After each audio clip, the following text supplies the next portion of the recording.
आपल्या नेटफेस्ट मधला शेवटचा टॉप ज्याला म्हणता येईल तो टॉप म्हणजे ओंकार दाभाडकर यांचा आहे. प्रति यश असे उद्योजक सल्लागार किंवा नवउद्योजक घडवणारा एक वेगळ्या क्षेत्रात अत्यंत यशस्वीपणे काम करणारा तरुण असे त्यांना म्हणतो. इथे एकदा येऊन गेले ते कॉलेजच्या तरुणांसाठी आणि त्यांनी एक वेगळी एनर्जी तरुणांमध्ये तयार झाली होती आणि परत परत येत राहावं अशी आमची अपेक्षा आहे. परंतु काही कारणामुळे ते अजून शक्य झाले नाही म्हणून या निमित्ताने ते आलेले आणि एक वेगळा पाच त्यांच्या बोलण्यात आहेत. त्यांचे रील्स बघत असाल आता त्यांनी 100 रील्स काही संकल्प केलेला आहे. त्यातली काही रील्स झालेली आहेत. फेसबुकवर काही माणसांमुळे आम्ही आहोत. फेसबुक ही काय चावडी झालेली आहे. अत्यंत गलिच्छ चालू असतं. पण काही माणसांमुळे फेसबुकवर वाचायला जातो. त्यातले जे मोजके कलाकार उपस्थित त्याच्यापैकी ओंकार आहे की नेमकं आपल्याला काय म्हणायचंय, अमुक गोष्टीबद्दल आपलं काय म्हणणं आहे हे तोच लिहू शकतो. आणि मग आपल्याला याची गरज नाही, आपल्याला प्रतिक्रिया द्यायची गरज नाही. म्हणून ओंकार दाभाडकरचं मनापासून इथे आम्ही स्वागत करतो आणि त्यांना विनंती करतो की त्यांनी त्यांचं मनोगत इथे व्यक्त करावं. धन्यवाद. जय श्रीराम. जय श्रीराम. जय श्रीराम. जय श्रीराम. जय श्रीराम. असं इंट्रोडक्शन प्लीज नका करत असो. फार प्रेशर येतं. एक तर आधी 2 सचिन सेवा घेऊन गेले आणि आम्ही सचिन सेवाचे जनरेशन ते सुद्धा घेतो. पण thank you very much for this opportunity. गेल्या वेळी एका अत्यंत वेगळ्या विषयावर आणि वेगळ्या पार्श्वभूमीवर आलो होतो. आज एका वेगळ्या बॅकग्राऊंडवर वेगळ्या पार्श्वभूमीवर येतो. बोलूया हे आता आपण जे जय श्रीराम म्हणालो ते म्हणताना नैसर्गिकरित्या असं थोडस वाटण्याची शक्यता की हा हिंदू सहज स्थायी स्वभाव. त्यामुळे त्या जय श्रीराम बद्दल प्रश्न न विचारता तुम्हाला एक वेगळा प्रश्न विचारतो. हिंदुत्व, राष्ट्रीयत्व या दोन्ही संकल्पनांबद्दल मी ऑलरेडी कन्व्हिन्स्ड आहे. मला माहिती हे काय म्हणजे एक्झॅक्ट व्याख्या असेल माहिती, पण मला त्याचा अर्थ काय आहे, त्याचा गाभा काय आहे, त्याचं महत्व काय हे मला माहिती आहे. And I agree with it. हा एक प्रकार. आणि दुसरा प्रकार काहीतरी आहे मला ते काही शिकत नाही. I don't like it, I don't understand it. मी आहे तसा आहे. आणि दुसरा प्रकार मी मला हात वर करायला सांगणार नाही, पण आपल्या ऑडियन्समध्ये असेल प्रकारचे लोक असू शकतात विच इज ओके. तर चूक बरोबर टेल मी. आधीच्या 2 सेशन्समध्ये आणि आपण नंतर हे चर्चा करणार आहोत किंवा आपल्या कार्यक्रमाच्या टायटलमध्ये आपण जे राष्ट्रप्रथम देवदेश आणि धर्मासाठी म्हणतो ते आणि हे जे आपल्याला थोडंसं क्रिंज वाटतं की कशाला आयडेंटिटीला मी अभ्यास करेन, मी चांगले मार्क मिळेल, मी चांगली नोकरी मिळेल, चांगली मुलगी चांगला मुलगा आजकाल माहीत नाही पण असं काहीतरी होईल आणि मी जगेन. मी माझं घर, माझी सोसायटी, मी टॅक्स देतो विच इज ओके. आता तर जीएसटी पण देतो विच इज ऑसम. मग मला फरक नाही पडत पाकिस्तान काय करतोय. मला नाही फरक पडत ना 500 वर्षांपूर्वी, 300 वर्षांपूर्वी, 100 वर्षांपूर्वी काहीतरी घडलं, कोणातरी दोघा जमातीमध्ये भांडण झाली आणि आज तुम्ही आम्हाला सांगताय व्हॉट द हेल. असं वाटू शकतं. हे असं वाटण्यामागे 2 कारण आहेत. एक मी आधी म्हणालो तसं आपला हिंदूंचा स्थायी सहज स्वभाव. तो स्वभाव कुठून आला? आम्ही एक पोथी वाचत नाही, म्हणजे एकच पोथी नाही. आम्ही एक देव मानत नाही, आमचे अनंत देव. आमच्यावर देव मानण्याचं सुद्धा बंधन नाहीये. आम्ही एवढे स्वतंत्र आहोत. त्यामुळे इनहेरेंटली, कोहेरेंटली मी एका विशिष्ट प्रकारे जीवन जगलं पाहिजे, मी एका विशिष्ट प्रकारे विचार केला पाहिजे, ही सवय मला लागलेली नाही. हे प्रॉब्लेम स्टेटमेंट नाही. मी जे सांगतोय की असं आहे, गुड बॅड अगली आपण बघू. हे असं असल्यामुळे असं होतं. मी माझ्या आई बाबांना प्रेम करतो, मी माझ्या कुटुंबाची काळजी घेतो, मी एक चांगला नागरिक म्हणून प्रत्येकाने जसं जगायला हवं तसं जगतो, आणि मग मी हे गृहीत धरतो की बाकीचे लोकही तसंच जगणार. इथून प्रॉब्लेम सुरू होतो. आम्ही जय श्रीराम म्हणावं कारण आम्हाला कट्टर व्हायचंय असं अपेक्षित नाही. जे आज पहिल्या 2 सेशन्स मध्ये युनायटेड पडून गेली आयडिया की हे का. मग मी जेव्हा म्हणतो मी हिंदू आहे, मी नेमकं काय म्हणतो त्याबद्दल थोडी प्रॉब्लेम ना, कारण अनंत देव, अनंत पृथ्वी, अनंत प्रथा आणि या सगळ्यातून बाहेरच्यांनी दिलेली जे आपल्याला शिकवलं जाते, बाहेरच्यांनी दिलेली आयडेंटिटी म्हणजे आम्ही हिंदू आहोत. पण मी कोण आहे? मी जन्माने ब्राह्मण आहे, मी मराठी आहे, मी मूळचा जालन्याचा आहे, मी आता डोंबिवलीत राहतो, माझे नातेवाईक बऱ्याच ठिकाणी पसरले आणि त्यांच्यामुळे त्यांच्या नेटवर्कमुळे मला थोडा बेनिफिट मिळतो आणि यातून माझा एक पर्सोना तयार झाला. असा पर्सोना असलेले अनंत जण आपण एकत्र येतो आणि आज आपण हॉलमध्ये बसलो. मग मी जेव्हा हिंदू म्हणून आयडेंटिटी सांगतो तेव्हा बिकॉज परत एकदा मला एक विशिष्ट जीवन पद्धती मी कॉपी पेस्ट करत स्वतःवर आणि माझ्या आजूबाजूच्या सर्वांनी माझ्यावर किंवा मित्रांवर बिंबवली नसल्यामुळे I don't feel the need to follow one particular path. मग मला जेव्हा असं वाटतं की मी एक आयडेंटिटी जगाला सांगायला हवी, ते मला थोडंसं प्रॉब्लेमॅटिक आणि अनावश्यक वाटतं. याच्या मुळाशी काय की मी कोणाच्या घरी चोरी करायला जाणार नाहीये, मी कोणाच्या घरावर दरोडा टाकणार नाहीये, तरी सुद्धा मी माझ्या घराला दरवाजा लावतो, मी कडी लावतो, मी कुलूप लावतो, कंपाऊंडवर बांधतो. अनंत बिल्डिंग असतील तर बिल्डिंग मध्ये सुद्धा माझा कोणावर विश्वास नाही, मी सिक्युरिटी गार्ड उभा करतो. राईट. मग अशा अनेक सिक्युरिटी गार्ड, अनेक सोसायटीज, मग आमचं सिटी काउन्सिल तयार होतं, मग आमचं मेयर असेल, आम्ही इन्फ्रास्ट्रक्चर तयार करतो. का बरं? कारण समाजामध्ये गुड बॅड अगदी all people are going to 99% लोक चांगले आहेत, ठीक आहे, पण दॅट 1% कॅन कॉज प्रॉब्लेम्स, म्हणून मी डिफेन्स मेकॅनिझम तयार करतो. इथपर्यंत क्लिअर? राईट. मग आता मी जेव्हा हे म्हणतो की मी हिंदू आहे किंवा मी हिंदुत्ववादी आहे, हिंदुत्वाच्या विरुद्ध असे करतात, तेव्हा माय इसेन्शियल पॉइंट इज माझी इच्छा असो नसो, दुसरा त्याच्या चष्म्यांनी त्याच्या प्रायोरिटीजनी माझ्याकडे बघणार आहे, त्यावेळी मी एकटा पडायला नको म्हणून मला माझ्यासारखी आयडेंटिटी असलेल्या लोकांची कम्युनिटी हवी. ती कम्युनिटी म्हणजे हिंदू.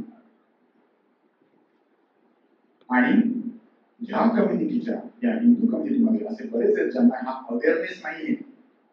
त्यातल्या काही अवेअरनेस असलेल्या लोकांनी एकत्रित येऊन सुरू केलेली खटपट म्हणजे हिंदुत्व. That's it. मला माझ्यावर आलेल्या, आपण सांगितलं सर, किंवा येऊ पाहणाऱ्या संकटाची मला जाणीव आहे. म्हणून मी जेव्हा जे काही सुरू करतो त्याला मी हिंदुत्व म्हणतो. आणि हे मी का सांगतो? जी मी सुरुवात केली थोडस जय श्रीराम म्हणलं की क्रिंज वाटलं असेल. मी असं गृहीत धरेन की आता आपण जे जमलो आहोत त्या सर्वांना ऑलरेडी प्रश्नाची जाणीव आहे आणि therefore you are sold. We all are sold. आपल्याला माहिती आहे प्रॉब्लेम. मग आपण आपापसात गप्पा करून करणार नाही. टाळ्या वाजवू, पुस्तकं घेऊ, छान छान, okay, good night. That's not the point. आपण काय करत आलोय? आपण कन्सेप्ट क्लिअर करून घेऊन ज्या लोकांमध्ये ही जाणीव नाहीये त्यांना आम्हाला योग्य शब्दात समजून सांगता यावं की बाबा रे कोणतं संकट आहे आपल्यावर, हे सांगता यावं म्हणून आपण आलोय. So our target audience here, our total. आणि जर तुमच्यात कोणी असे असतील ज्यांना ही क्लॅरिटी हवी तर तुम्ही सुद्धा ते 20, 25, 22 वर्षांचे मुलं मुली जे आयडियलिस्ट आहेत आणि ते स्वभाव त्या वयामध्ये सगळे छान आहेत, सगळे चांगले असं मनापासून वाटत असतं, ज्यांना ही जाणीव नाहीये की काय सुरू, त्यांना जर मला हे समजून सांगायचं असेल की boss life is not that easy, तर मला हे त्या प्रकारे सांगावं लागेल ज्या प्रकारे त्यांना समजणार आहे. मी हे जर ओरडलो इथे हिंदू जागा हो, it's not going to work. कारण तुम्ही ऑलरेडी जागे झाला आहात म्हणून तुम्हाला हे वाटतं की मी हिंदू जागा हो का म्हणतो. सो द पॉइंट इज आपल्याला हे आधी आपण समजून घेतलं पाहिजे की माझ्यासाठी हिंदुत्व काय. अनफॉर्च्युनेटली ती क्लॅरिटी समहाऊ योग्य शब्दांमध्ये योग्य प्रकारे योग्य तितक्या वेळा आवश्यक तितक्या वेळा आपापसात चर्चेली जात नाही. म्हणून मी मला समजलेली सोशल मीडियाच्या अतिशय उथळ नाही म्हणता येणार, पण अलंकारित नसलेल्या, अत्यंत रस्त्यावरच्या साध्या माणसाला समजेल अशा शब्दांमध्ये मला हिंदुत्वाची समजलेली साधी सोपी व्याख्या सांगतो, ती म्हणजे आपल्या हिंदू धर्माच्या ओळखीबद्दल अनअपोलोजेटिक असणं प्लस सेमेटिक रिलिजन्सच्या धोक्याची जाणीव असणं इज इक्वल टू हिंदू. या दोन्ही गोष्टी प्लीज मी लक्षात ठेवा. मला माझ्या धार्मिक आस्थांचा अभिमान असो नसो, मी धार्मिक असो नसो, मला हे माहिती आहे की मी हिंदू आहे आणि जग माझ्याकडे हिंदू म्हणून बघतं याची जाणीव जरी असेल, प्लस मला, आणि असे खूप आहे ज्यांना ही जाणीव आहे. प्रॉब्लेम मी म्हटलं ना हिंदूंचा स्थायी स्वभाव, असे खूप आहेत जे प्रचंड धार्मिक आहेत. वारीमध्ये येणारा प्रत्येक जण आपल्यापेक्षा कित्येक पण धार्मिक आहे, पण त्याला सेमेटिक रिलिजनची जाणीव नाहीये आणि म्हणून तो हिंदुत्ववादी नाही. कट्टर हिंदू हा हिंदुत्ववादी असेलच असं नाही. आपली चूक ही होते की आपण प्रत्येक कट्टर हिंदूकडनं, प्रत्येक सौम्य हिंदूकडनं, प्रत्येक हिंदूकडनं ही अपेक्षा करतो की त्याने हिंदुत्ववादी असावं. जोपर्यंत सेमेटिक रिलिजननी समोर उभ्या केलेल्या संकटाची जाणीव होणार नाही, तोपर्यंत कोणी हिंदुत्ववादी होणार नाही. म्हणून मी आता जी व्याख्या सांगितली ना, धार्मिक आस्थेची अनअपोलोजेटिक ओळख प्लस सेमेटिक रिलिजनची जाणीव इज इक्वल टू हिंदुत्व, त्याचा जो पहिला भाग आहे ना, ती ओळख इज ऑप्शनल, ती आवश्यक अट नाही. तू स्वतः हिंदू म्हणत नाहीस, फाईन. तुला जय श्रीराम म्हणायला आवडत नाही, फाईन. तुला धर्म काय करायचं असं वाटतं, फाईन. पण तू जरी तसं म्हणत नसलीस तरी समोरचा तुझ्याकडे त्या दृष्टीने बघणार आहे आणि ते संकट आपल्या समोर आहे हे आपल्याला नीट सांगता येणं आणि त्याची जाणीव समोरच्याला होणं, ते झालं की त्याचा हिंदुत्ववादी होण्याचा प्रवास सुरू होतो. त्याचा तो हिंदुत्ववादी होण्याचा प्रवास सुरू झाला की तो हळूहळू धार्मिक आस्था असलेला हिंदू होतो. 15 वर्षांपूर्वी मी जय श्रीराम म्हणालो नसतो, आज मी म्हणतो. माझ्या 15 वर्षांची 7 वर्षांपूर्वीच्या फेसबुक पोस्ट बघितलं की मला गंमत वाटते पाहिजे, वा.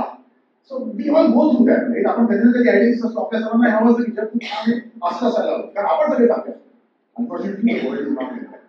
हॅविंग सेड दॅट, आपल्याला जर हिंदुत्व म्हणजे काय याची क्लॅरिटी खरोखर असायला हवी असेल तर हिंदू धर्म माझा काय याबद्दल सुद्धा ऍब्सोल्यूट परत एकदा क्रिस्टल क्लॅरिटी असायला हवी. आणि आवश्यक यासाठी आहे की आम्ही सर्वजण 22 जानेवारीचा आनंदोत्सव साजरा करण्याच्या मूड मध्ये असताना राम शाकाहारी होता की मांसाहारी होता यावर आमच्यातच भांडणं होतात. हसण्यासारखं नाहीये, याचा त्रास होणार नाही. आपण इतके कसे वेडे आहोत. माझ्यासाठी तो काय खातो हा फॅक्टरच महत्वाचा नाही हे आपल्याला क्लिअर असायला पाहिजे. तो काय खायचा म्हणून आमचा देव नाहीये, तो त्याच्या वर्तनामुळे आमचा देव आहे, हा मला क्लिअर असलं पाहिजे. त्यातून माझं हिंदुत्व उभं राहतं हे मला क्लिअर असलं पाहिजे.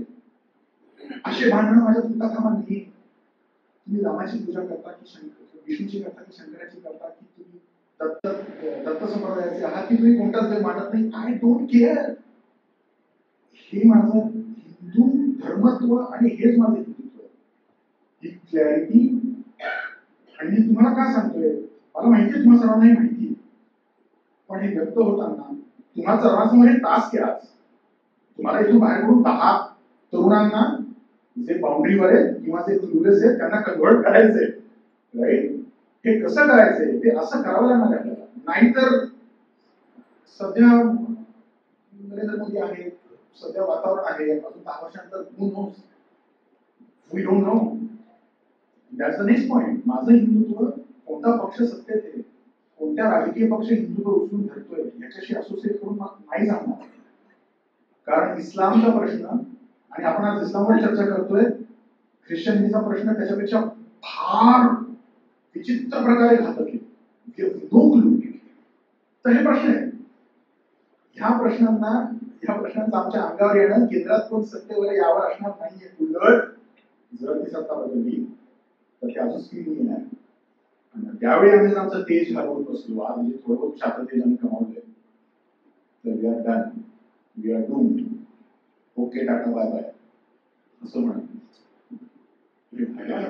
असेल तर माझं काम काय ना, जो तो आयडियालिस्ट आहे जो आज माझ्या फेसबुकवर कमेंट करून म्हणतो की तुम्ही राम मंदिर हे माती भडकवण्यासाठी करताय, तर मी इमिजिएटली त्याला नॅक्सलाइट, अर्बन माओइस्ट आणि पुरोगामी म्हणून तोडू शकतो, किंवा मी थोडं त्याच्या प्रोफाईलवर जाऊन चेक करू शकतो की हा कोण आहे, त्याचा अभ्यास किती असण्याची शक्यता आहे, हा ऑनेस्टली इग्नोरंट आहे की हा ऑनेस्टली बायस आहे.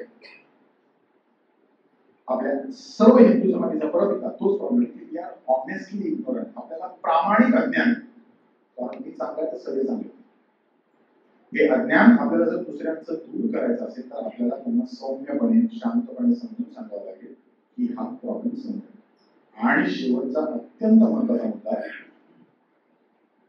हिंदू म्हणजे हिंदुत्वाची मूलभूत व्याख्या आज तात्विकदृष्ट्या जरी ती असली, जरी इक्वेशन समजून सांगितलं तरी सुद्धा हिंदुत्वामध्ये आपला व्यावहारिक उत्कर्ष अंतर्भूतच आहे, जे आजपर्यंत हिंदुत्व सोडून दुसऱ्या कुठल्याही राजकीय आणि सामाजिक विचारधारेने आजपर्यंत रस्त्यावर इम्प्लिमेंट करून दाखवलेलं नाही. भारताने गेल्या 10 वर्षात जी काही टेक्नॉलॉजिकल डेव्हलपमेंट केली ती त्याच्या आधी जी काही पायाभरणी झाली ती त्याच्या बाळाला आहे मान्य. त्याच्या आधी आलेल्या सर्व पंतप्रधानांनी, सर्व खासदार, आमदार, मंत्र्यांनी सर्वांनी कॉन्ट्रीब्युट केलंय मान्य.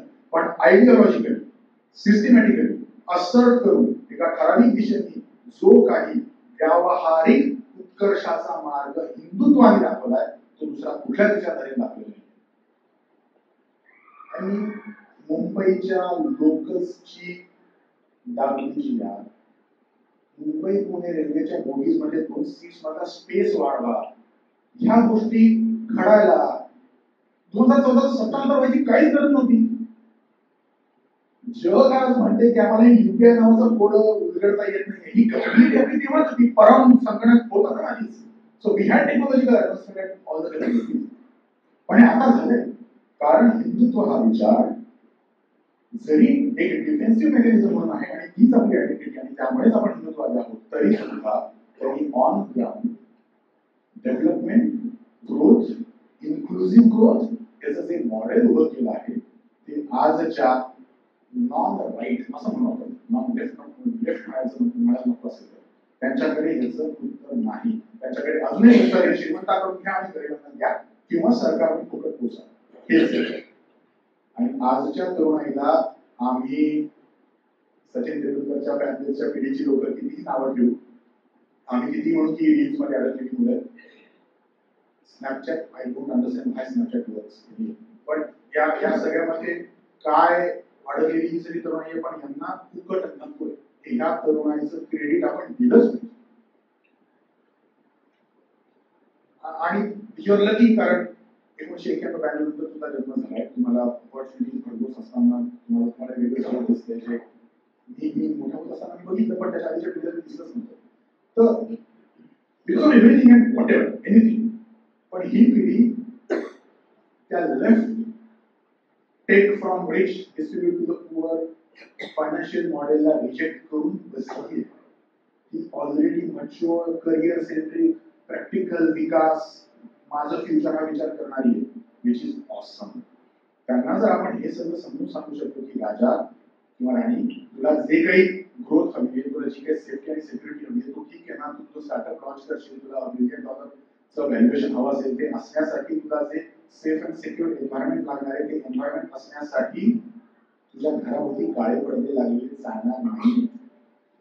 ते डिफेन्स मला माझ्या पुढच्या पिढीचं भवितव्य सेफ आणि सिक्युअर ठेवण्यासाठी मला माझ्या आजच्या पिढीने मेहनत घेणं गरजेचं आहे. ती माझी पिढी आणि ती मी आज मेहनत करणं आवश्यक आहे.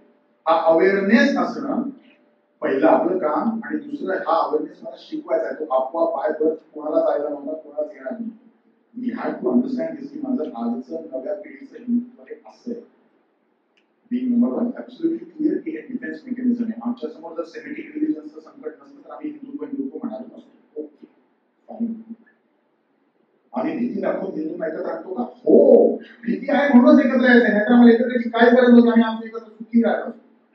मला भीती म्हणून मी दरवाजा लावतो आणि कळी लावतो. भीती नसती तर मी सगळं उलट ठेवलं असतं. छान, बेस्ट, ऑसम. शस्त्र का निर्माण केले मानवांनी? डिफेन्स म्हणूनच निर्माण केले ना. अनफॉर्च्युनेटली इतरांनी शस्त्र निर्माण केले जे फक्त डिफेन्ससाठी वापरत नाहीत, आक्रमणासाठी वापरतात, म्हणून मला सुद्धा शस्त्र तयार करायची गरज आहे. That's the only point, nothing else. आणि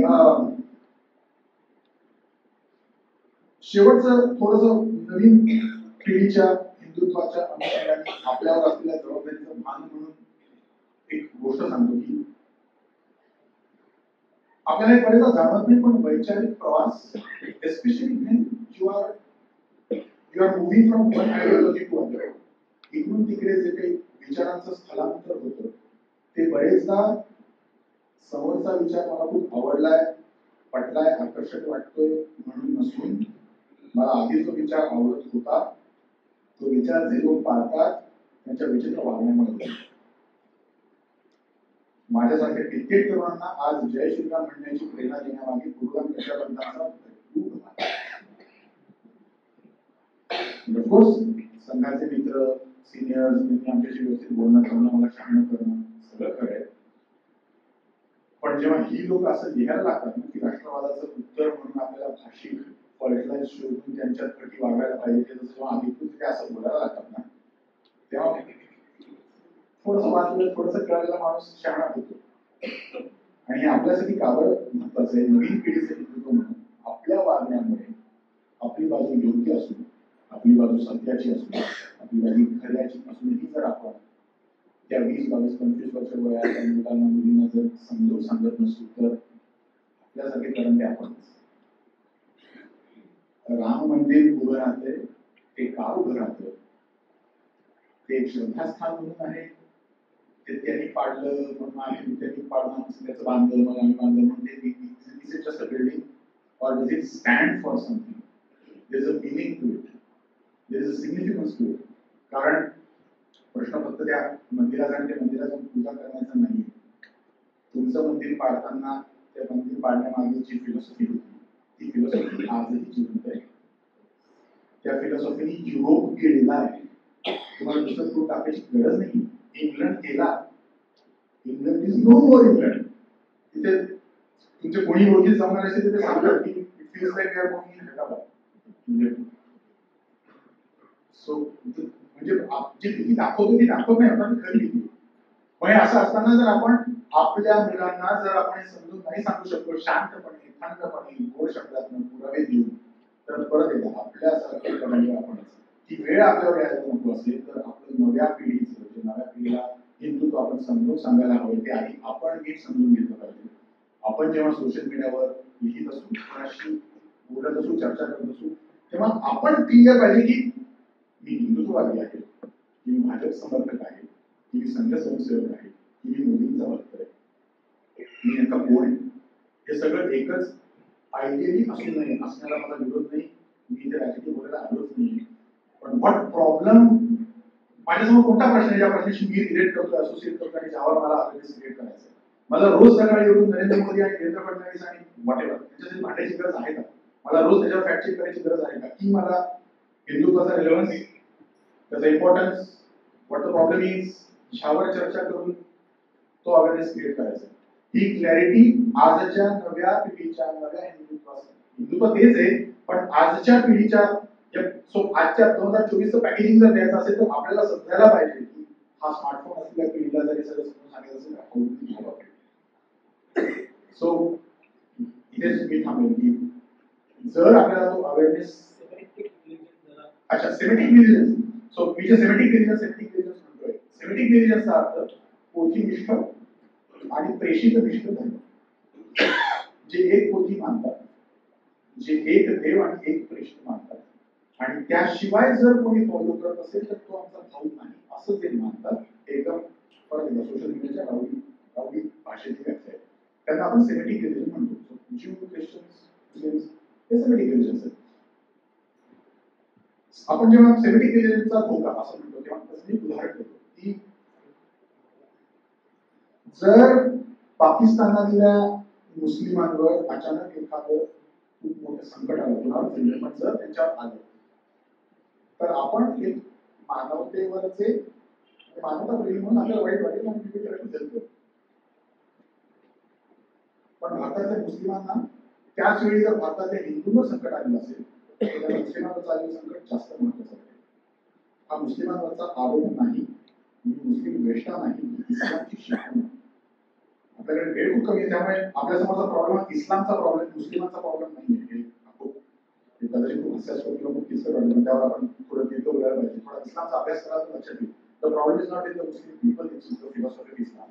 सो तर माझ्या ऑफिसमध्ये, आणि हे तुम्ही जेव्हा समजून सांगाल तरुणांना तेव्हा हे समजून सांगायला पाहिजे की बाबा तुझ्या ऑफिसमध्ये जर तू कुठल्याही कम्युनिटीचा भाग नाहीयेस, तुला एकटं राहायला आवडतं, तू वाटते फॅमिली ठीक वाटते, असं जरी किती असलं तरी तुझा बॉस जेव्हा एक विशिष्ट फिलॉसॉफी फॉलो करणारा असतो, तो इस्लामचा असो नसो, तो जर एखादा विशिष्ट फिलॉसॉफी फॉलो करणार असेल तर तो तुझ्याकडे त्या चष्म्याने बघून तुझं प्रमोशन ठरवणार. अनफॉर्च्युनेटली आपण ट्रायबल मेंटॅलिटीनंच उत्क्रांत झालो. आपण गुहेतून त्या कॉलेजमध्ये आलो. तर आवर ब्रेन वर्ड्स लाईक दॅट. तुमची इच्छा असून जो समोरचा कसा वागणार. सेमेटिक रिलिजन्स हे मॉडर्न लेवलचे केव मेंटॅलिटी सारखं एनग्रेव्ड फिलॉसॉफी असलेले रिलिजन्स आहेत. ते हिंदू धर्मामध्ये नाहीये, म्हणून आपण नैसर्गिकरित्या परत सुरुवातीस आपण सगळे धर्म एकच संदेश देतात, त्याच्यामध्ये दुःखपणा नाही. तुम्ही आणि मी नेहमी म्हणतो की हिंदूंनी हिंदू धर्मग्रंथ वाचण्याची गरज नाही, तुम्ही पुराण वाचा. That is more important. कारण ते वाचलं तुम्हाला कळेल की आपण फिलॉसॉफी वाचली तरी किती वेगळं आहे. तर हे असं खूप काही आहे. वेळेच्या लिमिटेशनमुळे आपल्याला पुढे डिस्कशन करायचं आहे, 5 मिनिट आहे असं थांबणारच नाही. तुम्ही 5 मिनिट बोर होतात. मी जे मगाशी म्हणालो ना की विकास आणि म्हणजे आता 5 मिनिट वेळ तर त्यावर थोडासा एम्फसाइज करतो की मी से की हिंदुत्व या एकच विचार आहे ज्यांनी आपल्यासमोर विकास आणि आवर आयडेंटिटी याचं मॉडेल दिलंय. ते महत्व पटवून सांगणं यंग जनरेशनला स्पेशली यासाठी आवश्यक आहे की डेव्हलपमेंटचं मॉडेल नरेंद्र मोदींच्या काळापासून किंवा हिंदुत्व विचाराने दिलं हे तर समोर दिसतंय. पण why the identity bit is important. जे मी मगाशी म्हणतो की आपण कसे उत्क्रांत झालो. साधारण 60,000 वर्षांपूर्वी आपला आज जो मेंदू आहे तो 60,000 वर्षांपूर्वीचा आहे. So there is this consistency. 60,000 वर्षांपूर्वी साधारण 2 लाख वर्ष या मेंदूची डेव्हलपमेंट होत गेली. आपण चिंपांझीज वगैरे आपण वेगळे झालो. आपल्याला सुळे नाहीये, शिंग नाहीये, त्यामुळे आपलं डिफेन्स मेकॅनिझम होतं आपण सर्वांनी एकत्र राहणं. काही लोकांनी डिफेन्सची जबाबदारी घेणं, काही लोकांनी जाऊन शिकार करणं आणि काहींनी घरी राहून छोट्या आपल्या पिलांचं रक्षण करणं. त्यावेळी निसर्ग नियमानुसार आणि आपल्या वाढलेल्या काही आकाराचा हा बिंदू फार मोठा आहे. आपल्या शरीराच्या प्रपोर्शनमध्ये अजिबात नाही. हा म्हणजे माझा बिंदू मानवाचा. तर त्यामुळे delivery is very complicated. Plus स्त्रियांना एका पाठोपाठ एक बऱ्याच डिलिव्हरीज होत राहायच्या ना, कारण इन्सिक्युरिटी. म्हणून स्त्रियांनी कन्व्हेन्शनली गुहेत राहणं. पुरुषांनी बाहेर जाऊन शिकार करणं हे काही हजार वर्ष कंटिन्यू राहिल्यामुळे आज जे स्त्रियांमध्ये ममत्व जास्त आहे, पुरुषांमध्ये कणखरपणा जास्त आहे. हा म्हणजे परत हा डावा विचार आहे जो कदाचित अधिकारवादी सांगू शकतील की हा कसा इन्व्हेट केला आपल्याला. दिस इज नॉट अन आयडियोलॉजी. म्हणजे असं असतं ना की आम्हाला शिकवण दिली गेली पिढी. ही शिकवण नाहीये, हा मेंदू आहे. This is evolutionary science. आता दाभोळकर नावाचा माणूस आहे, बोलतोय म्हणणार हे मनुवाद आहे, मनुस्मृती वगैरे आपण जाऊ शकतो कुठे. पण so this is a it. हे ट्रायबल मानसिकतेमध्ये एक्झॅक्टली तसंच येतं. Because defence was our priority. आम्ही नेहमी कम्युनिटी सेंटर्ड राहिलो. आपल्यासाठी कम्युनिटीज खूप महत्वाच्या आहेत. मानसशास्त्रीय दृष्ट्या महत्वाच्या आहेत. तुमची इच्छा असो नसो, the moment I start this associating from communities माझे दुःख वाढायला लागतं. आज आपण म्हणतो ना पोरांना डिप्रेशन किती पटकन येतं. असं कसं डिप्रेशन येतं. आमच्याकडे असं होत नव्हतं. का बरं होत नाही. कारण आधी आमचे आई बाबा होते, मित्र होते, आम्ही कुठे सत्संगाला गेलो, काहीतरी केलं, डिफ्यूज होत जायचं because we were attach to community.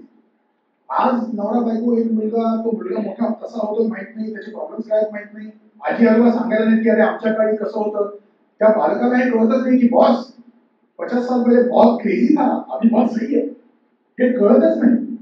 हे मला जोपर्यंत ती सेंटिमेंटल अटॅचमेंट जाणवत नाही तोपर्यंत मला सेक्युरिटीची फिलिंग येत नाही. ही बायोलॉजी. म्हणून फॅमिली ही एक कम्युनिटी स्ट्रक्चर झाली. माझी सोसायटी हे एक कम्युनिटी स्ट्रक्चर झाली. माझी भाषा, माझी जात, माझा धर्म, माझं राष्ट्र हे एक कम्युनिटी. हे वेगवेगळे कम्युनिटी स्ट्रक्चर आहेत. जसं भरत मगाशी म्हणाले की वेगवेगळी राष्ट्र आहेत. भाऊसाहेब कॉलेज हे राष्ट्र आहे. आज हे सगळे शिक्षक, ही सगळी संस्था एकमेकांबरोबर बंधुभावाने एकत्र येऊन काम करते. हीच राष्ट्र. पण हे राष्ट्र इंडिपेंडेंटली नाहीये. त्याला पेनच्या राष्ट्राने सपोर्ट केला. पेनचं राष्ट्र इंडिपेंडंट नाही, त्याला महाराष्ट्र नावाच्या राष्ट्राने सपोर्ट केला. महाराष्ट्राचं राष्ट्र इंडिपेंडंट नाही याला भारत माझ्या राष्ट्राने सपोर्ट केला. आणि हे जेव्हा राष्ट्र म्हणतो ना, फक्त टॅक्स कलेक्शन सिस्टीम वगैरे नाही, एक continued part of history, continued part of culture. जिथे मी आज कोणी मला भेटतं आणि म्हणतं की अरे तुमचे काका मांडला आहे, this is how culture gets develop and it gets carried forward. परत एकदा आपल्यावर ही जबाबदारी आहे, आपल्याला आपल्या तरुण पिढीला सांगताना की लग्न का महत्वाचं, मुलं का महत्वाची, फॅमिली का महत्वाची वगैरे वगैरे. हे आपली पद्धतच ही आहे. भारतीय संस्कृती महान आहे, पाश्चिमात्य संस्कृतीचं लिंग काही म्हणल्या तो म्हणणार आहे बास, मला नका सांग. आपल्याला हे असं सांगतात आणि खरे दिस इज नॉट स्टोरी. तुम्ही गुगल करा evolutionary psychology, you will read all this. आपल्या कल्चरमध्ये फॉर्च्युनेटली अशा खूप गोष्टी होत्या ज्यामुळे आपलं कल्चर टिकून राहिलंय, इतकी वर्ष राहिलंय. म्हणजे हे कोड आहे आपल्या सर्वांसमोर की सेनेटिक म्हणजे त्या म्हणजे देशच्या देश संपले, आपलं का टिकून राहिला, अशा अनंत गोष्टी होत्या आपल्याकडे ज्यामुळे आपण टिकून राहिलो आहोत. हे आपल्याला समोर ट्रान्सफर करता आलं पाहिजे, ही आपल्या सर्वांवर जबाबदारी. हे ओझं खूप मोठं का आहे, पण हे आपल्याला पेलवणार आहे का पेलवणार. म्हणजे टिपिकल 27-28 वर्षांचा एखादा तरुण म्हणतो यार मी लग्न करू की नको करू, मला ते प्रेशर झेपेल की नाही, ते पडल्यावर झेपतो असं सर्वांनी सांगितलं. मी सुद्धा त्यामुळेच पडलो आणि ते पडल्यावर काय करू शकतो. तसंच आहे, आपली ते ओझं उचलण्याची तयारी पाहिजे, इच्छा पाहिजे. आणि ती इच्छा असेल तुमच्यात कारण तुम्ही आला, ती इच्छा असेल तुमच्यात कारण तुम्ही जय श्रीराम म्हणाला, ती इच्छा असेल तुमच्यात कारण तुम्हाला आपल्या आजूबाजूला घडते ती दिसते. आणि त्या इच्छेच्या बळावर आम्ही 100% शुअर की तुम्ही ही मशाल पुढे पुढे सरकत राहा आणि त्या मशाल सरकवण्याच्याच आशेत थांबलो. बरं का? जय श्रीराम.